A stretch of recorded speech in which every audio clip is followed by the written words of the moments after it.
სახელმწიფო გრანტის მართვის ახალშექმნილმა სააგენტომ საგრანტო კონკურსზე განაცხადების მიღება დაიწყო.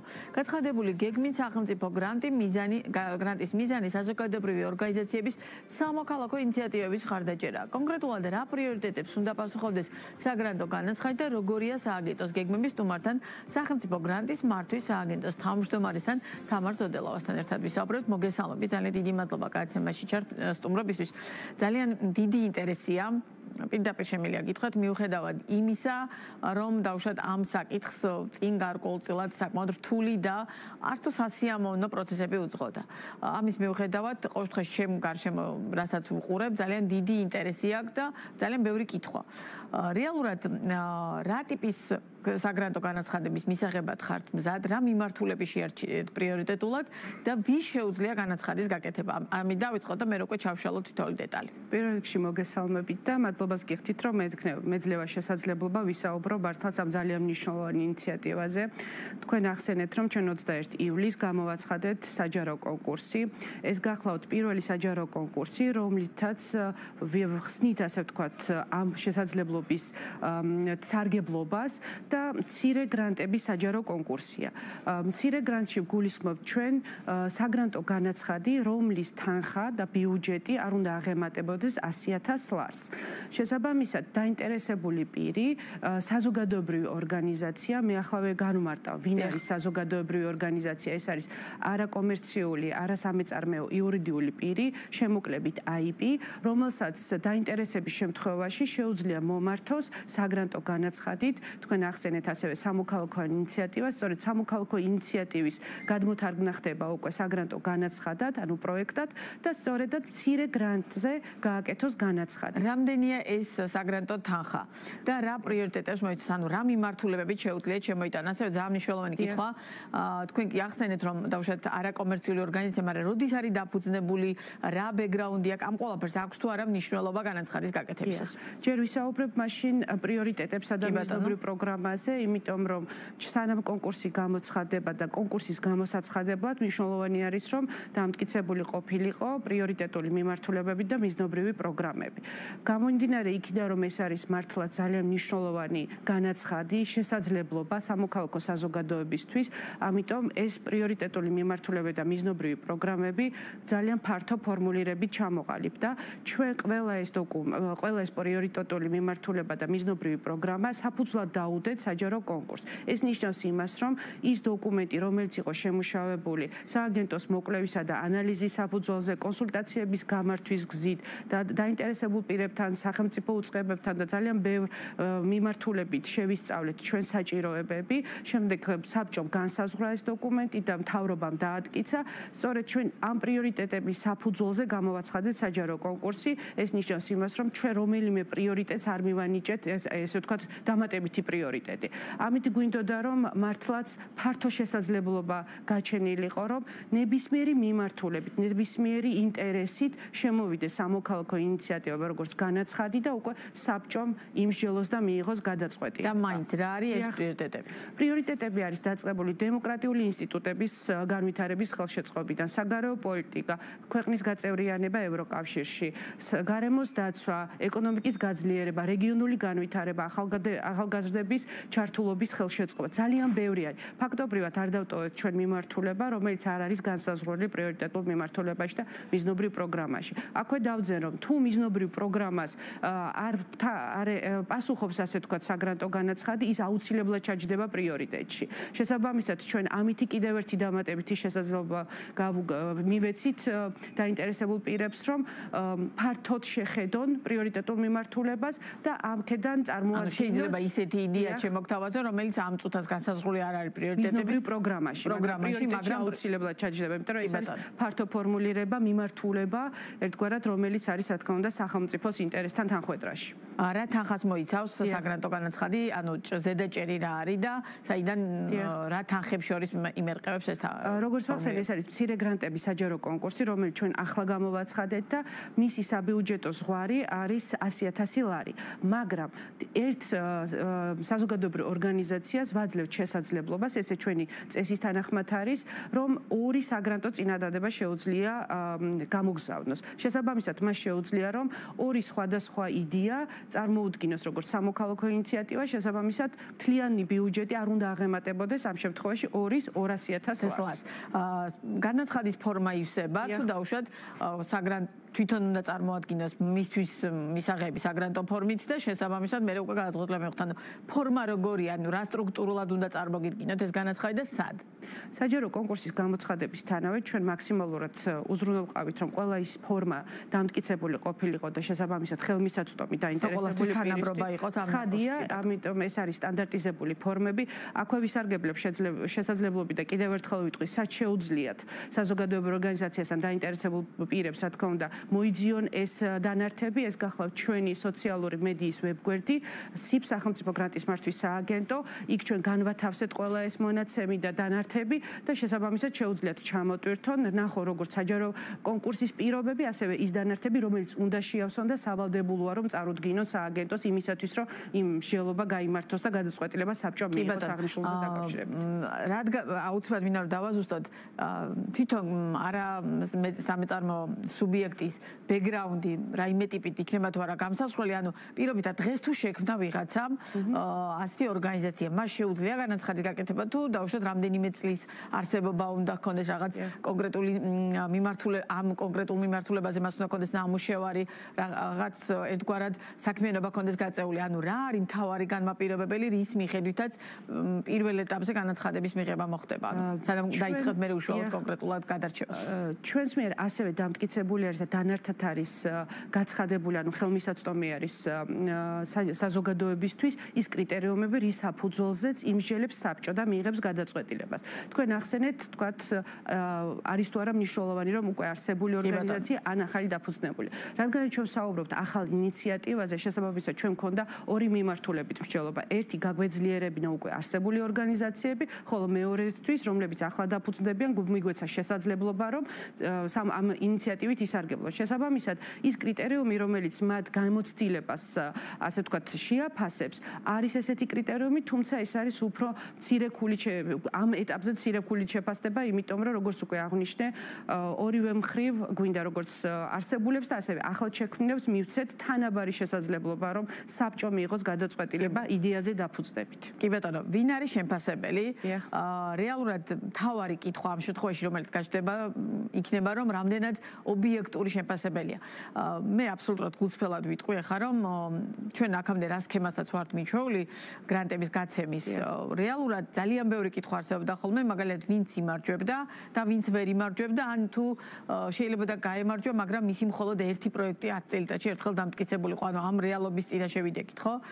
აი ამ სიტუაციაში გამჭვირვალობასთან დაკავშირებული კითხვა და პასუხი, ვინ არის გადაწყვეტილების მიმღები და რამდენად ობიექტურად შეაფასებს ის, ძალიან მნიშვნელოვანია, რომ აქ არ იყოს მიკერძოება, პარტიული კუთვნილება, ვიღაცის კონკრეტული ინტერესი, რომელიმე საჯარო მოხელის ინტერესი, ანუ ამ ყველაფრისგან დაცულია ამ შემთხვევაში გადაწყვეტილების მიღების პროცესი და რეალურად ობიექტურ კრიტერიუმებზე დაყრდნობით იქნება გადაწყვეტილება მიღებული.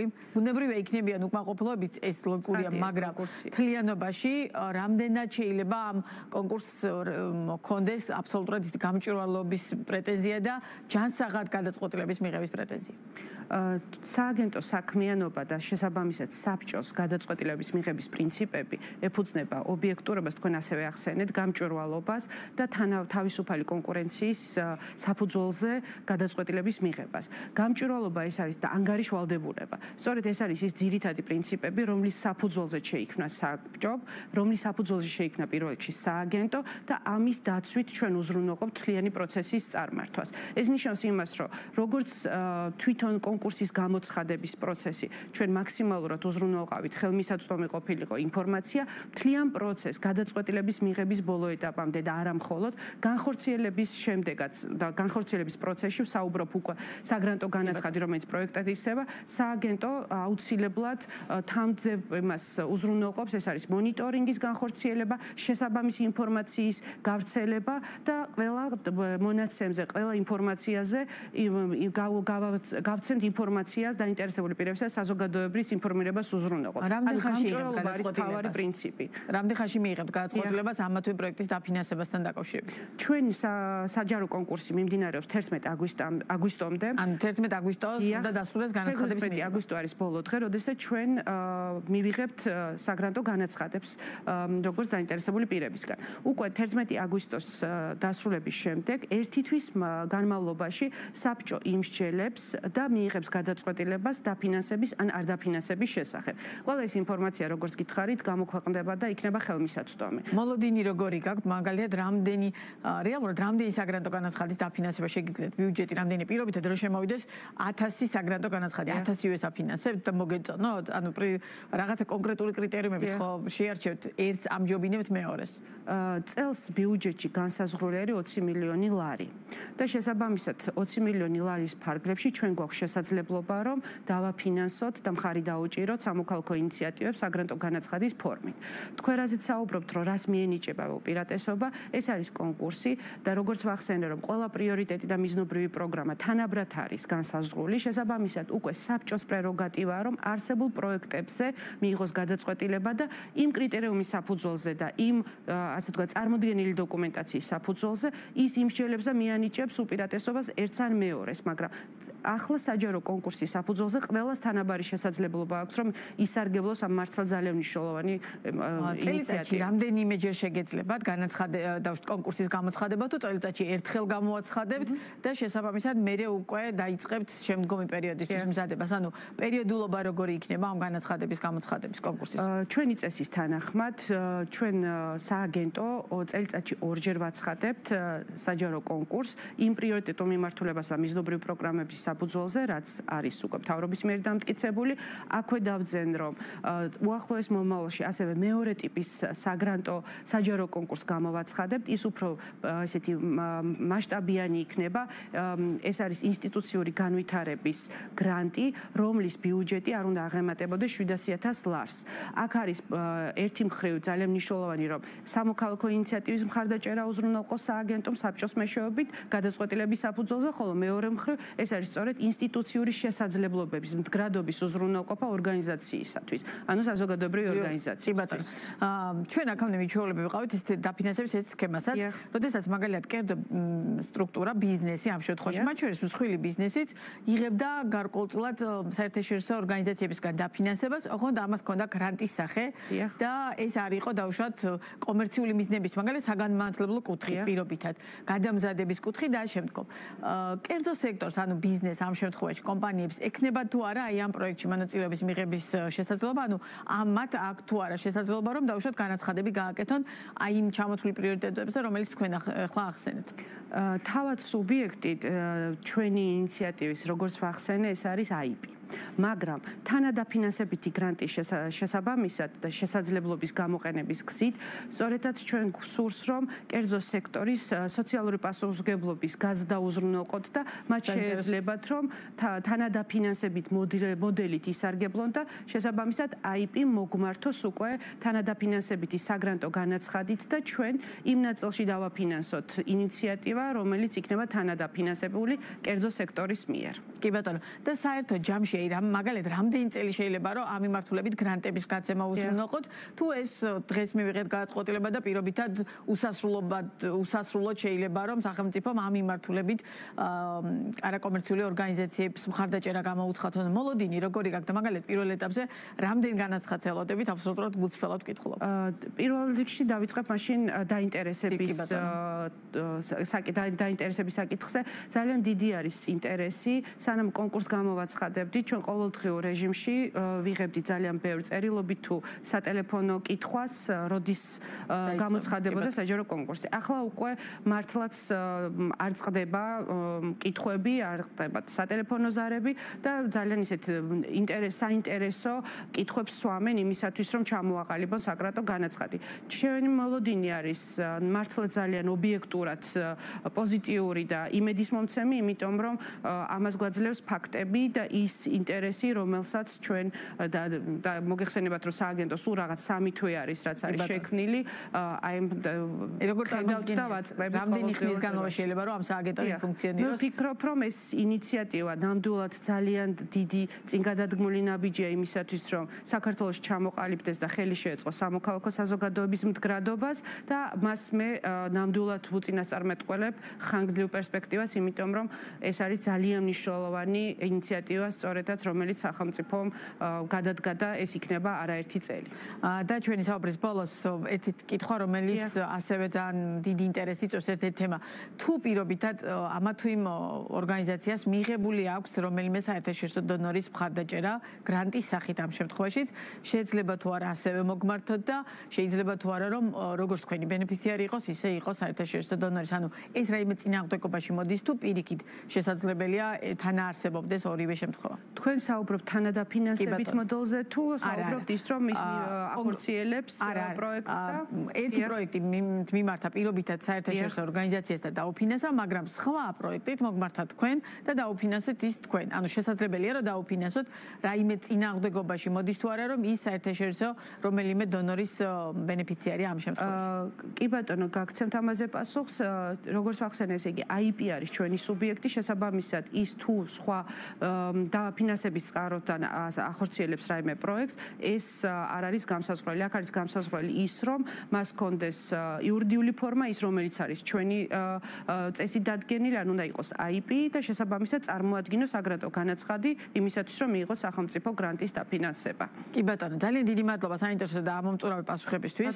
მე იმედი მაქვს, რომ ძალიან დიდი იქნება განაცხადი და უკვე შედეგების თვალსაზრისით სიამოვნებით გიმასპინძლებთ ბიზნეს პარტნიორის პირდაპირ ეთერში თამარ ზოტელავა საუბრობდა.